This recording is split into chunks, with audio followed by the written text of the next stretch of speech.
माघ मास महात्म 14वां अध्याय।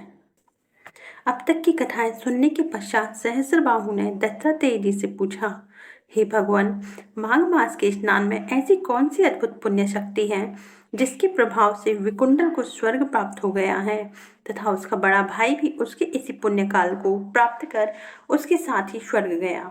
कृपा कर माघ स्नान के विधान को सविस्तार मुझे सुनाइए। मुझे इसे सुनने का अति कौतूहल हो रहा है। सहस्त्रबाहु के ये वचन सुनकर भगवान दत्तात्रेय जी ने कहा, हे राजन, जल स्वभाव से ही पवित्र, निर्मल और जीवन शक्तिदायी है। समस्त वेदों ने जल को नारायण स्वरूप माना है। जैसे समस्त ग्रहों में सूर्यदेव सर्वोत्तम है, वैसे ही समस्त मासों में माघ मास सर्वोत्तम है। माघ मास में सूर्य के मकर राशि में स्थिर रहने के कारण गौखुर जितने जल में ही स्नान करने से पापियों को स्वर्ग प्राप्त हो जाता है। इस मास को तीनों लोकों में दुर्लभ माना गया है। यदि निर्धनता से पीड़ित व्यक्ति इस योग काल में 3 दिन ही नियम पूर्वक स्नान कर ले तो उसकी निर्धनता सदा सर्वदा के लिए समाप्त हो जाती है।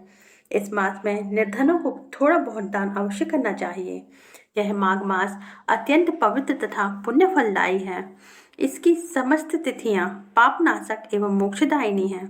भगवान की विशेष कृपाओं मोक्ष तथा पाप मुक्ति के इच्छुकों को सूर्योदय के पूर्व नगर से बाहर जाकर किसी तालाब, कूप, नदी, बावड़ी इत्यादि में स्नान तथा भगवान का नाम जप करना चाहिए।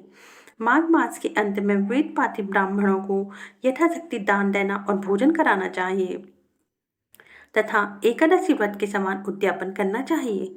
मकर राशि पर सूर्य के स्थित रहते समय ओम श्री सूर्य नमः अथवा ओम विष्णवे नमः का जाप तथा प्रार्थना करें। हे प्रभु, हमारे स्नान का हमें यथावत पुण्य फल प्राप्त हो। इसके पश्चात मौन धारण करके भगवान विष्णु के चरणों में ध्यान लगाकर स्नान करना चाहिए। स्नान के पश्चात प्रतिदिन भगवान विष्णु का ध्यान तथा पूजन भी अवश्य करना चाहिए। हे राजन, यदि जल से भरे घड़े को रात्रि में कमरे से बाहर रखकर प्रातः उस जल से स्नान किया जाए तो तीर्थ स्थान के समान ही पुण्य फल प्राप्त होता है। जो मनुष्य घर में घड़े के जल से स्नान करते हैं उन्हें 6 वर्ष के स्नान का पुण्य फल प्राप्त होता है। नगर के बाहर कूप अथवा बावड़ी में स्नान करने पर 12 वर्ष के स्नान का पुण्य फल प्राप्त होता है। माघ मास में मकर राशि में सूर्य के स्थिति काल में जो मनुष्य प्रयागराज में स्नान करते हैं उनके पुण्यों की गणना ब्रह्मा जी भी नहीं कर पाते। अधिक क्या कहा जाए, गंगा में यमुना के संगम के दर्शन मात्र से मनुष्यों के अनेकों पाप नष्ट हो जाते हैं। यदि प्रयागराज में स्नान का सौभाग्य प्राप्त हो जाए तो फिर उसके पुण्य फल की गणना धर्मराज भी नहीं कर सकते। हे राजन, पृथ्वी पर त्रिवेणी को ही अम्र समझना चाहिए। माघ मास इसकी मुहूर्त भर के लिए प्राप्ति भी देव दुर्लभ है। ब्रह्मा, विष्णु, महेश, रुद्रगण, आदित्य, मरुदगण, गंधर्व, लोकपाल सहित सिद्धगण, तत्वादी, ब्राह्मणी, पार्वती, लक्ष्मी, इंद्राणी, अदिति, दिति आदि समस्त देवपत्नियां, नागपत्नियां, पातकी, रंभा, मेनका, उर्वशी, तिलोत्तमा इत्यादि अप्सराओं का समूह एवं समस्त पितृगण सतयुग में साक्षात रूप धारण करते थे, परंतु कलयुग में प्रचंड रूप से समस्त देवगण माघ मास में त्रिवेणी के संगम पर आते हैं।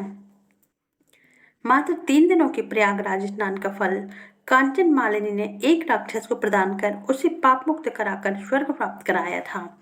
इतनी कथा सुनकर सहस्रार्जुन ने निवेदन किया, हे प्रभु, वह राक्षस कौन था? कांचन मानली कौन थी? उसने किस कारण अपने पुण्य का दान राक्षस को दिया था तथा उनकी सदगति किस प्रकार हुई थी? यह संपूर्ण आख्यान बताकर मेरी जिज्ञासा शांत करने की कृपा कीजिए। इति श्री पद्म पुराणे माघ महात्म्ये 14वां अध्याय समाप्तः। जय श्री हरि विष्णु।